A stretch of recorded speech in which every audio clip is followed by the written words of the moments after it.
This is chapters 31 through 35 of Lock the Doors, Amy's section. Chapters 36 through 40 of Lock the Doors, Amy's section. I apologize. 36. One day we give up. We can't do it all at once, but that's how it feels.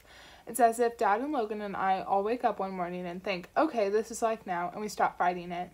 By now, most of our battles are with ourselves anyway. At least that's how it feels to me. I can't remember the last time any of us fought with Mom, because she always wins one way or another. They don't lock Logan in anymore. The first night, no one told him, but at some point they did, and he stayed there anyway.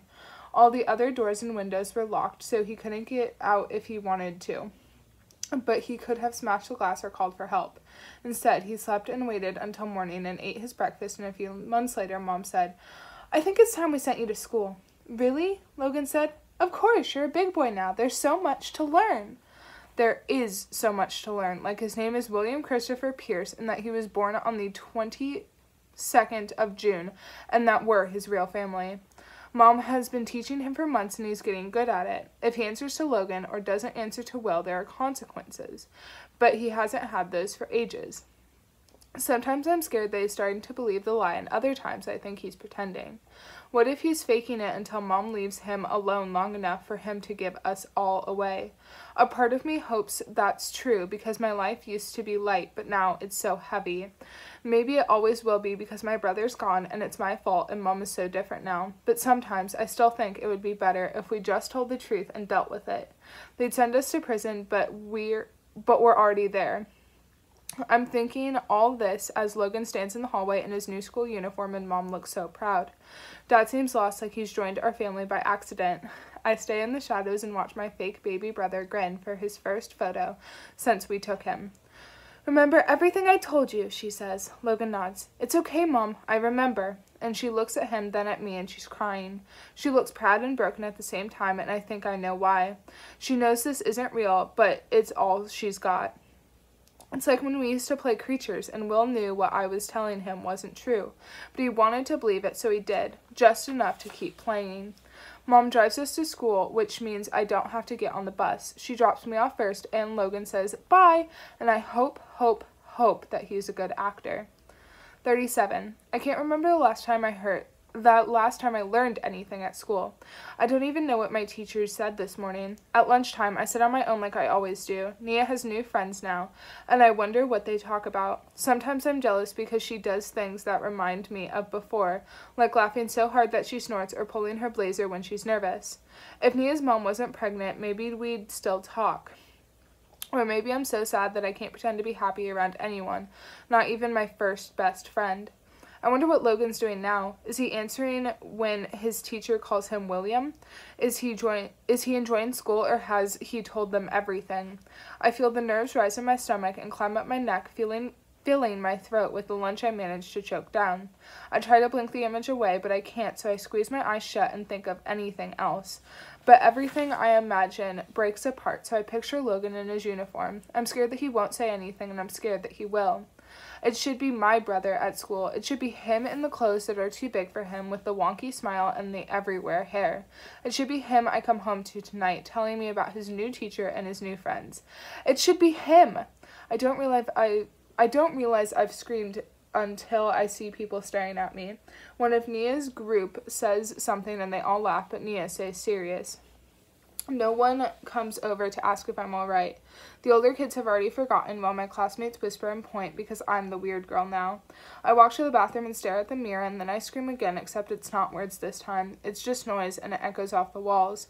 I don't care who hears. I scream until my throat is sore and then I do it again, feeling the burning of something I can't put out. I want to punch my reflection and watch it crack. I want to shout in the face of every teacher who tells me I'm quieter than I used to be. I want to be happy again. But it's like what Mom used to tell Will. Want doesn't get.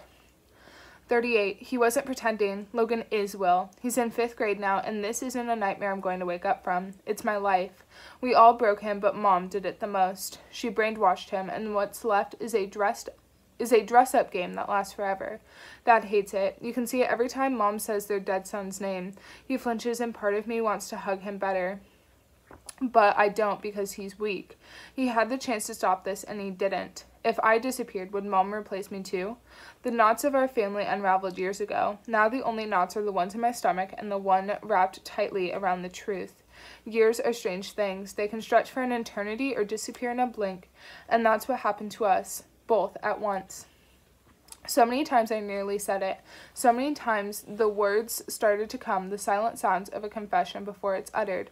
And so many times I stopped myself because of Mom and Dad and Logan.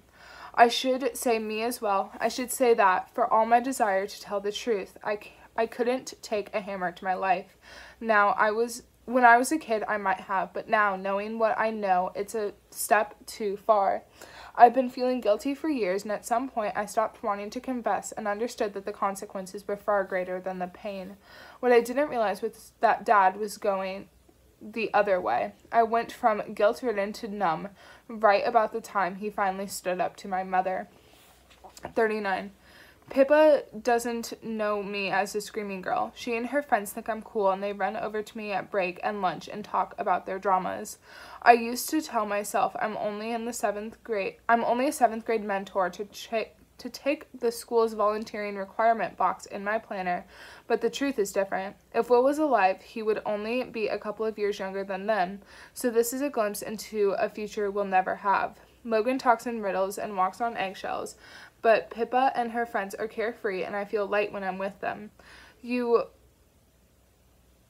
only need to meet once a week, and you only get one mentee each.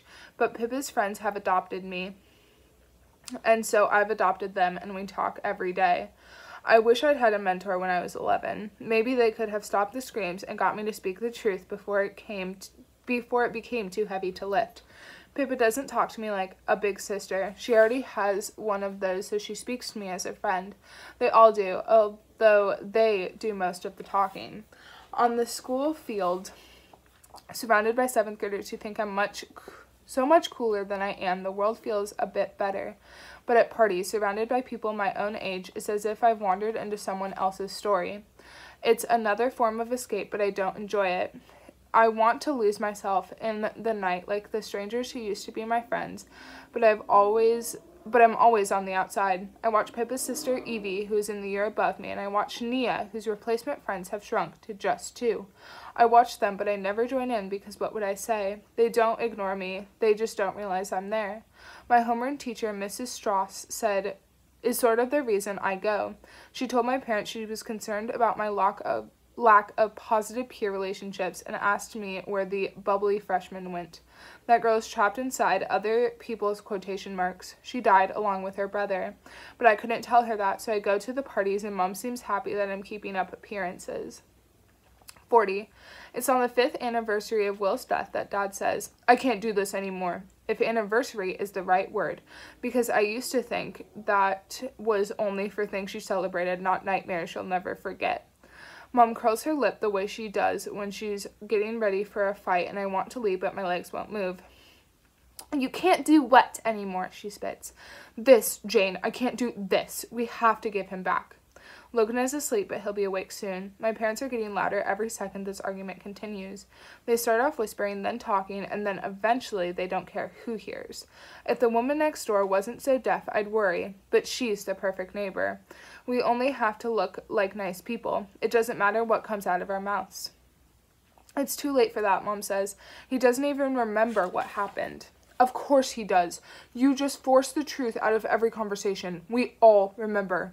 Dad looks at me and I'm praying he doesn't ask me to speak. We do all remember. How could we not? But that doesn't mean I want to talk about it.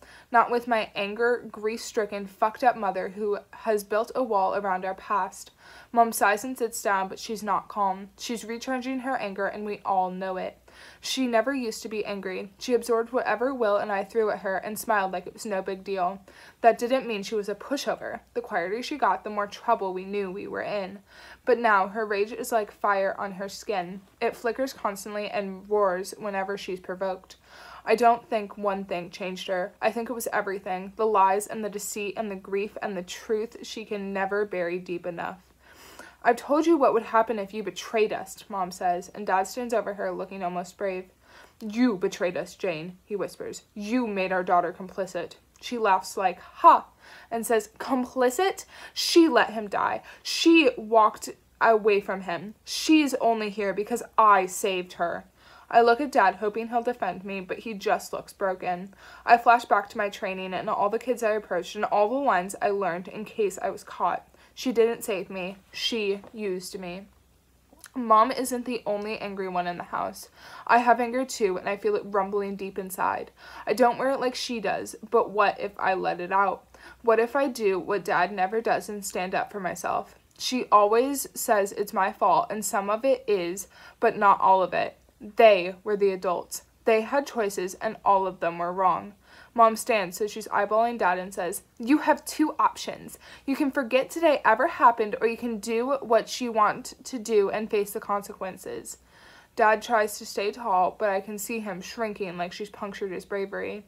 He turns away from her and he won't look me in the eye. It took him years to be this strong, and it took her seconds to beat him. Mom wins every single time.